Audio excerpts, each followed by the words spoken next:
And you know what happens to people? This is the last thing I'm sharing with you, inshallah ta'ala. There are people who Allah makes many things easy for them. Please listen to this carefully.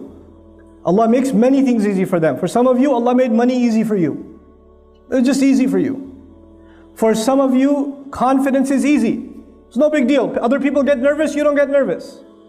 For some students of mine, studies are easy. Like I teach Arabic. Some of my students, wallahi, I could tell Allah made Arabic easy for this one. And the other one, ما خلق لدراسة العربية. He wasn't made to study Arabic. He's the smartest guy in his field. He will be a PhD in physics. He can't do mudaf and mudaf ilayh. He can't do it. You know? He wasn't made for it. This is tough for him. Not everybody is the same. Now what happens is when people get used to success, Allah makes one thing easy, then He makes the next thing easy, and then makes the next thing easy, and the next thing easy. Is everything always going to be easy? No, sometimes you will fail. There's a student who gets used to getting 100 the first time, the second time, the third time, the fourth time, and the fifth time he gets a 50. All of a sudden. And he's used to what? 100. So he said, oh, forget it. I am worthless. Allah is no longer with me. You know, what's the point now? Because you get used to riding so high that one little failure, one setback, and you're just crushed. You are completely crushed. What's the point? I'm dropping out of school. I don't want to do this anymore. I hate this. You know what? This is when you didn't remind yourself at every single success that success was a combination of two things. Your effort and Allah's help.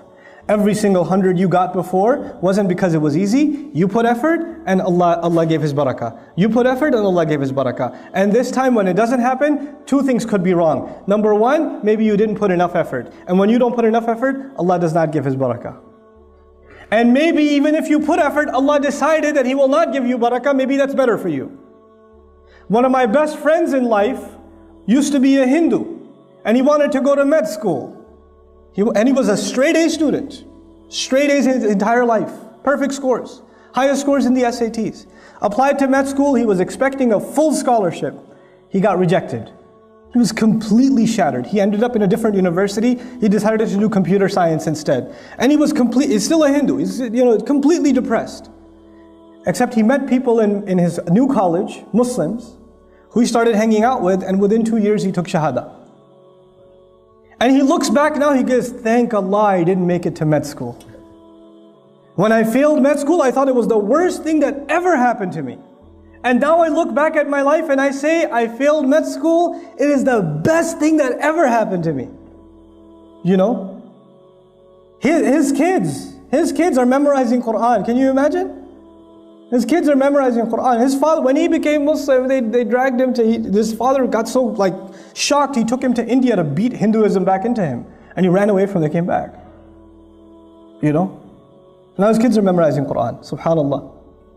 So sometimes we have to have trust in Allah. We get used to riding a high wave, and one little setback comes and we lose our trust in Allah. And then there are others who Allah gives you one difficulty, then He gives you another difficulty, then He gives you another difficulty, and He gives you another difficulty, and you start believing that I will never accomplish anything. My life is just difficult, man. Everything is hard for me. I keep getting fired. I keep failing my tests. I keep doing that. You get depressed. And even this one has to remember that success in this world, everything that happens is a combination of two things. I have to put in my effort, and Allah will make the task easy. I know I said last, but I have 1 minute left. Might as well use it for something. I'll share this last thing with you. There are two parts of this dua so far. It's not even the whole dua. I just wanted to share these two statements with you. رَبِّ اشْرَحْ لِي صَدْرِي وَيَسِّرْ لِي أَمْرِي. There's a sir balaghi. There's a very beautiful eloquence to this statement. Allah is teaching us that if you have a calm heart, if you have a positive attitude, and you have tawakkul in Allah, and you put your work in, then Allah will make your mission easy. But if you start with the attitude, I know it's not going to work anyway, but I'll try. You already began with a defeated attitude, Allah will not make your task easy for you.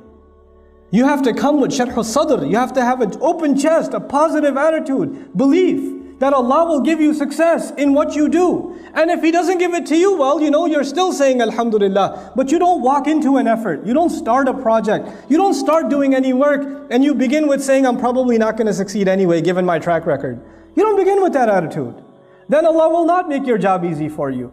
So if we have that good heart before Allah Azza wa Jal, Allah will make our task easy for us, subhanahu wa ta'ala. With that, I pray that Allah Azza wa Jal gives us all the ability to take advantage of the wisdom of the great prophets of Allah alayhimu salatu wasalam that is captured in their du'as. They said such few words, but they taught us so much of how to better our lives as believers and how to live our life successfully for Allah's deen and also make the best of this dunya. May Allah Azza wa Jal make us find the balance between this deen and this dunya as He intends it, and may Allah put all of us to the service of His beautiful deen and this ummah. Barakallahu li wa lakum fil Qur'an al-Hakim wa nafa'ani wa iyyakum bil ayati wa dhikr al-Hakim.